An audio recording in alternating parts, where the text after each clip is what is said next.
আন্তর্জাতিক অপরাধ ট্রাইব্যুনালে সাবেক প্রধানমন্ত্রী শেখ হাসিনার পক্ষে আইনি লড়াই করতে চান আইনজীবী জেদ আই খান পান্না। এই বিষয়ে তিনি বলেছেন, সুযোগ হলে আমি শেখ হাসিনার পক্ষে দাঁড়াবো।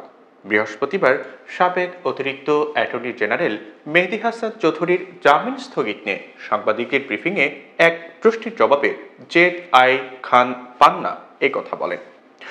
ব্রিফিংয়ের সময় এক সাংবাদিক প্রশ্ন করেন, অতীতে আপনি শেখ হাসিনা সরকারের বিভিন্ন কর্মকাণ্ডের সমালোচনা করেছেন, এখন তার পক্ষে লড়তে চাইছেন, এটি আপনার আগের অবস্থানের সঙ্গে সাংঘর্ষিক কিনা? উত্তরে জেরাই খান পান্না বলেন, অবশ্যই সাংঘর্ষিক, কিন্তু প্রত্যেক মানুষের আইনি সুবিধা পাওয়ার অধিকার আছে। মানবিক দিক বিবেচনা করেই আমি শেখ হাসিনার পক্ষে লড়ার আগ্রহ প্রকাশ করেছি, তবে আমি যে কোনো অপরাধের শাস্তি হিসেবে মৃত্যুদণ্ডের বিপক্ষে। গণহারে মামলার সংখ্যা অতীতের যে কোনো সময়ের চেয়ে তুলনামূলকভাবে বেড়েছে উল্লেখ করে তিনি বলেন, আগে ছিল গণগ্রেপ্তার, এখন হচ্ছে গণমামলা। গণমামলা হলে পরে গণগ্রেপ্তার হবে, এটার একটা ভিকটিম এক সময় আমিও ছিলাম, তবে অকল্পনীয়ভাবে গণমামলা চলছে, এমন এর আগে কখনো হয়নি।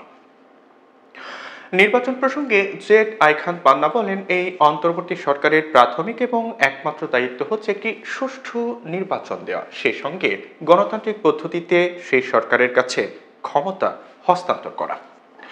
এর আগে জুলাই আগস্টের ঘটনায় হত্যার অভিযোগে দায়ের করা মামলায় সাবেক অতিরিক্ত অ্যাটর্নি জেনারেল মেহেদী হাসান চৌধুরীকে হাইকোর্টের দেয়া জামিন স্থগিত করেন আপিল বিভাগ। প্রধান বিচারপতি সৈয়দ রেফাত আহমেদের নেতৃত্বাধীন আপিল বিভাগ এই আদেশ দেন।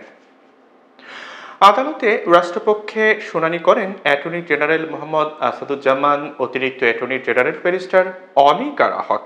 আসামির পক্ষে ছিলেন আইনজীবী জেড আই খান পান্না।